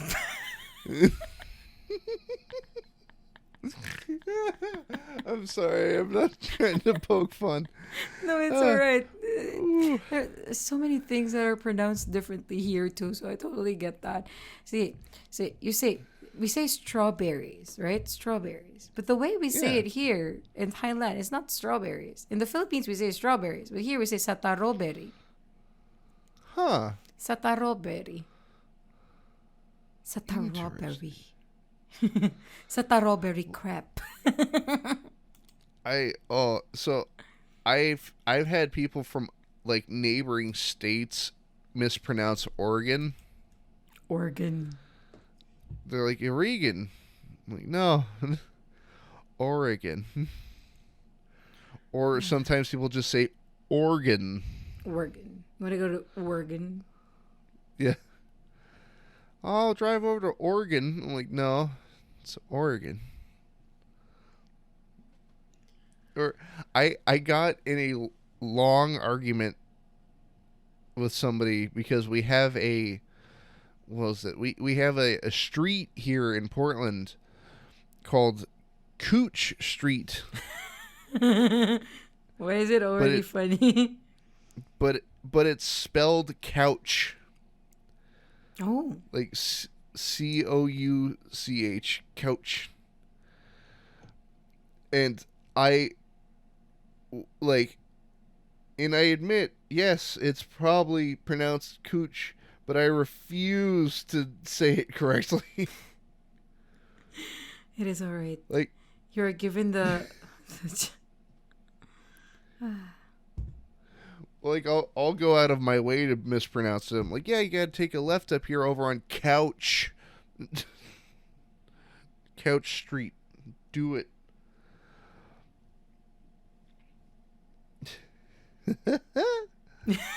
Why are you like that?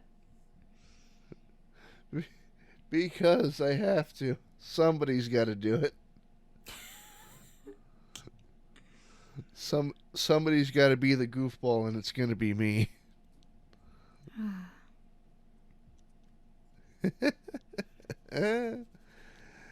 my god. What have we done? This started because of Meat Corpse. Now we're just in like silly topics. Meat Corpse, this is your fault. Somehow this is your fault. Well, no, it's... How do I word it? I think nowadays I can tell that I've made a friend online if they ask me, why am I like this? Like, both you and Lady are like, why are you like this? Why are you like this? Because I have to be. I have to. It is a must. There are no exceptions. Maybe he's born with it. Maybe it's Maybelline.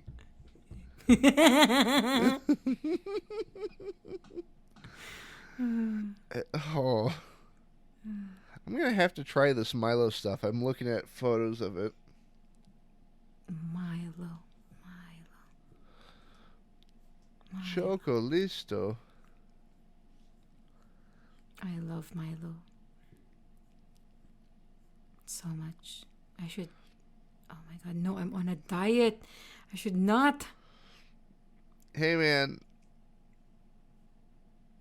I've been doing good on my diet. I need some chocolate milk. I need it. I am doing like intermittent fasting right now, and I have this app on my phone that screams at me if it's time to fast. So now I only have 7 hours and 17 minutes left, and then I can eat. That's good. Oof. That is good. See, I'm willing to cut stuff out of my diet, but not just cutting out food altogether. I don't know if I can do that. No, I eat food, but I eat it in like certain time frames. So, say for example, I eat from 8 a.m. to 4 p.m. After 4 p.m., I don't eat anything anymore. I eat again the next day, 8 a.m. It is tough at first, but then you get used to it, and it's fine. No, I'd get too cranky. You get hangry. Well, how do I word? It's not hangry. I get just kind of bitchy. Well, it's like, what are you up to today, Fresno? I'm like, I don't know, not eating apparently. You're just gonna snap at everybody. Well, the worst part to me is when I make the plan to go like get food, and then people start getting in my way. Oh my god, I hate that. All right, gonna go to the store. Hey, can you help me out with something real quick? Nope. Nope. Nuh-uh. Mm-mm. Too busy thinking about food. See you later. The one thing that I've cut way back on, and I'm kind of happy I have, is like sugar. I can't cut. I love sugar so much. That's why it's so hard for me to lose weight. I just love the sweetest things. I love cakes. And I think everybody knows my addiction to Kit Kats. I'm known as the Kit Kat lady. Well, what I do is I've taken a page out of what my dad does for his dietary stuff, because my dad's diabetic. I'm not, but he is. But it runs in the family, so I want to try to avoid it. But he limits his sugar intake to one sugar thing a day. One sugar thing a day. So if I eat one whole cake a day, that's my one sugar thing a day. Is that all right? Or, I mean, maybe a piece of cake.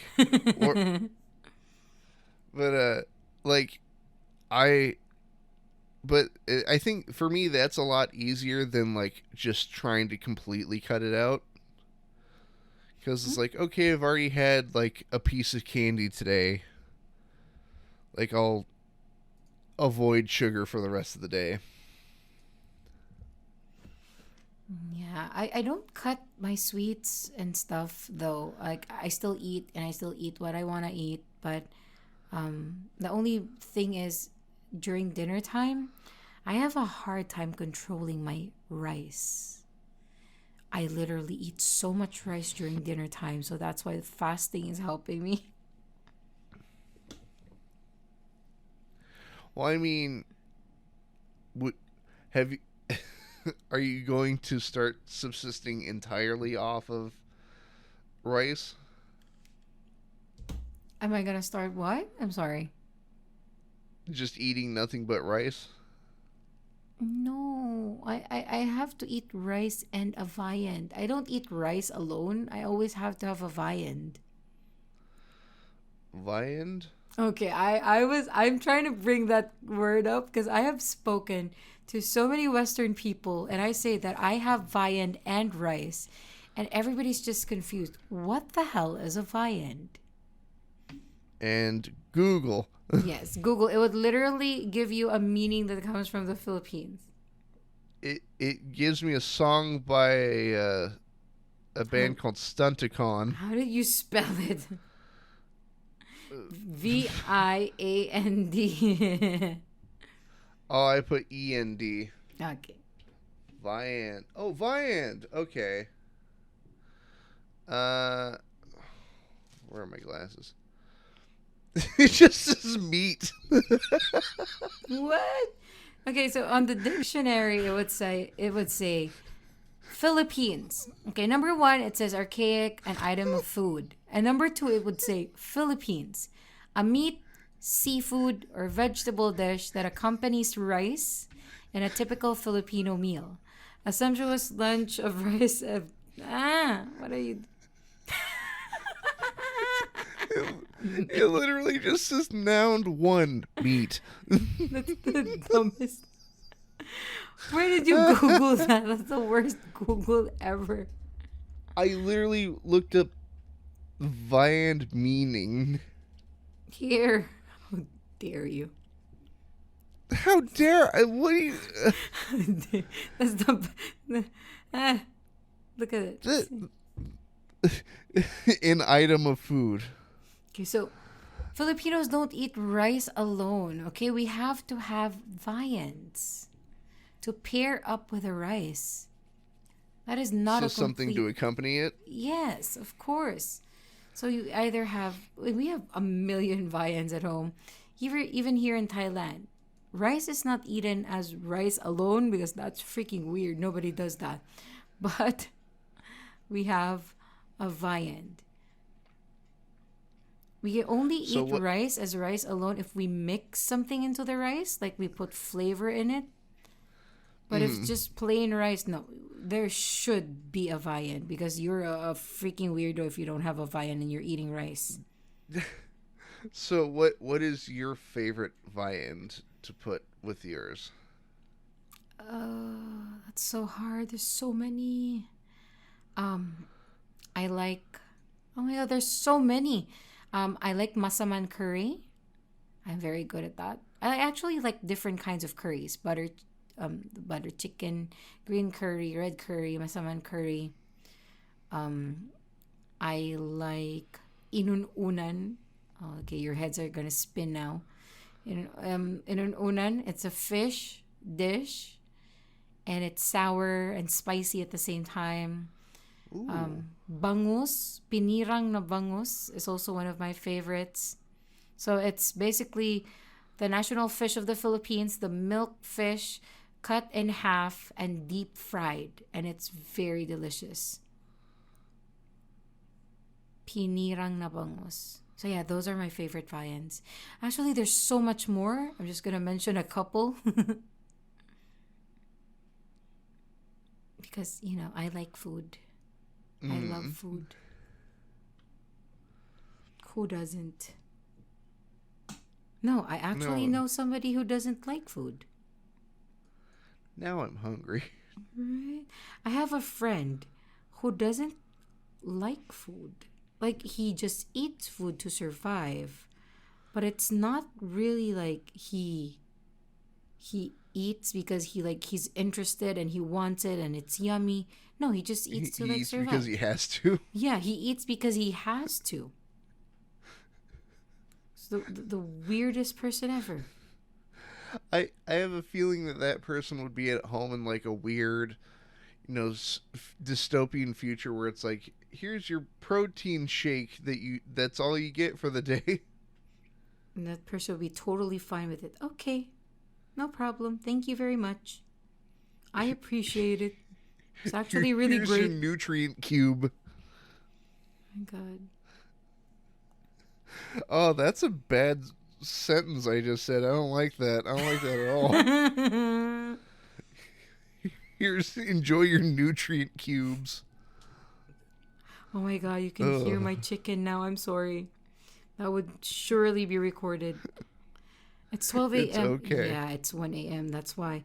Around 12 to 1 a.m. See? Around 12 to 1 a.m. My chickens wake up. You can hear You know, them.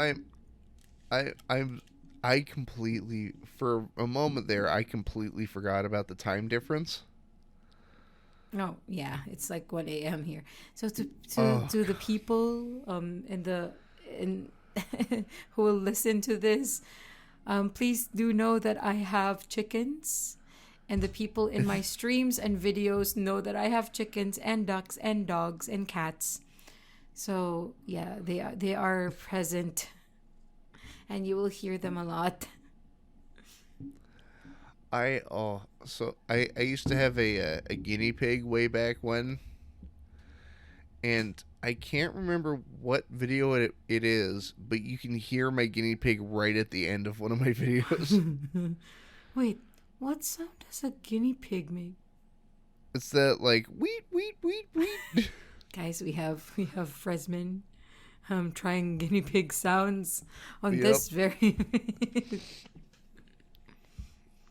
Well, no, I was playing. I think it was Max Payne 3, and it's like a super serious. You're shooting bad guys and all this. And I'm like, oh, this is going really well. And then you just hear wheat wheat wheat wheat wheat in the background. I know the feeling. Like I'm on my streams. Like, I'm on my streams. Oh, my chicken just won't shut up. Okay. I'm on my streams and then I'm like seriously talking to people, blah blah blah. And then my chicken's just like, "Arr!" And then my dog's like, quack, quack, quack, quack, quack. I so I got to go to another state a couple months ago, and we got to visit this farm where they had a ton of like chickens and baby goats and all this. Oh, I want baby goats.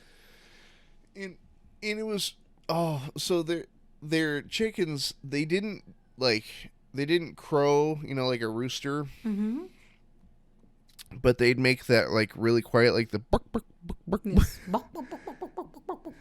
It, and I'm watching my dad and my grandpa talk to some people, and I keep hearing like behind me just this very quiet bark bark bark bark.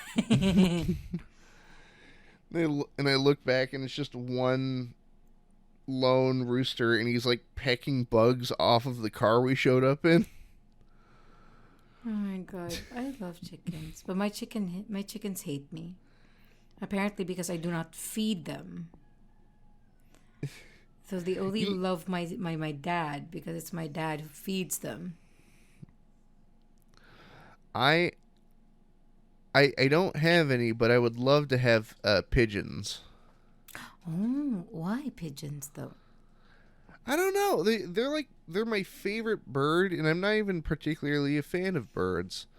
But for some reason, pigeons, like, they just look so goofy to me that I love them. They are cute, especially when you look at their eyes. And I don't know, maybe 5 seconds ago, my microphone must have recorded my stomach growling. Uh-oh.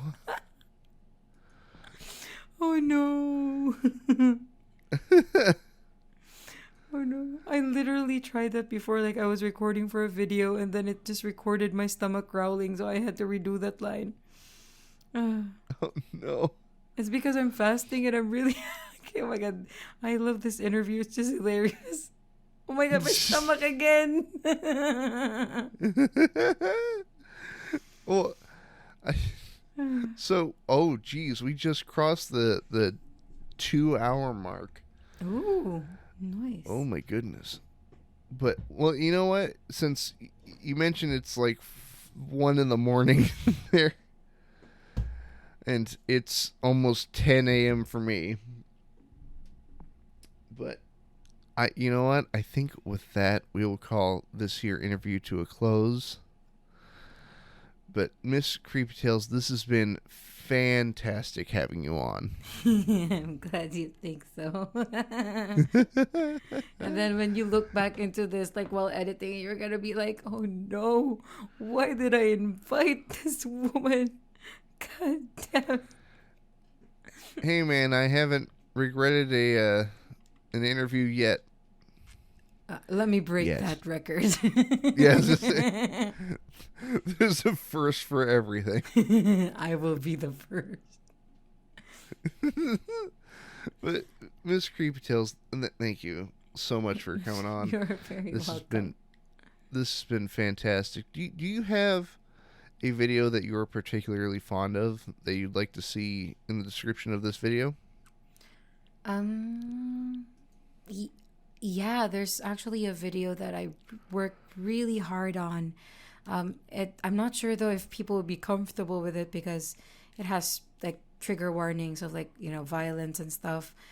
But that's pretty normal when it comes to the horror community. But yeah, it had a couple of different narrators in it. It was so hard to put together because there were 7 voices because there was like different characters, and it was just very well written. And it's entitled Hell Spells by Cryptic Wander. Yes. Hell Spells. Hell's bells. Oh, Let no, me. My stomach's bells are also ringing. Here, let me write that down real quick for myself later. MCT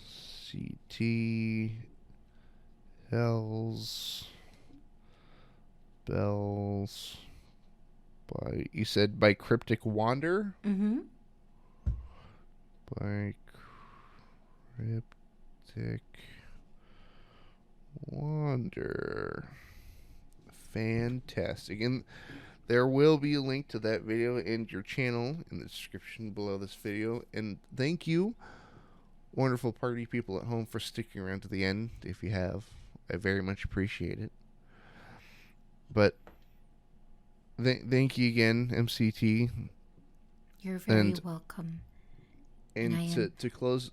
And I am reminding you guys that we are ending this interview because my stomach would not shut up. That is all.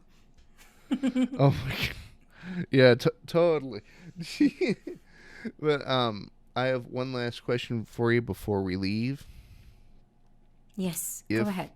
Sure. If asked, would you be open to returning as a return guest? Yes. Hell yeah. Hell yeah. I will make sure to eat next time. We'll have to plan it through on like the day that you, or the hour that you eat. Do not cut my stomach growl, so people can hear the. I'll boost the audio. For this, so it goes from like a tiny growl to like, yeah. So I made this video. Don't mind it. It's just MissCreepyTales' tummy. She's just hungry. This interview's haunted. Totally. That's totally not my belly. It's just the ghost, you know. As you know, the first hour I said I attract ghosts. So yeah, that was one of those. It's the horseman. Yes, out there. It's the tikbalang. It's the tikbalang just throwing a fit. Oh God. But with that, this has been Demasked. My name is Fresman, and I will see all of you next time.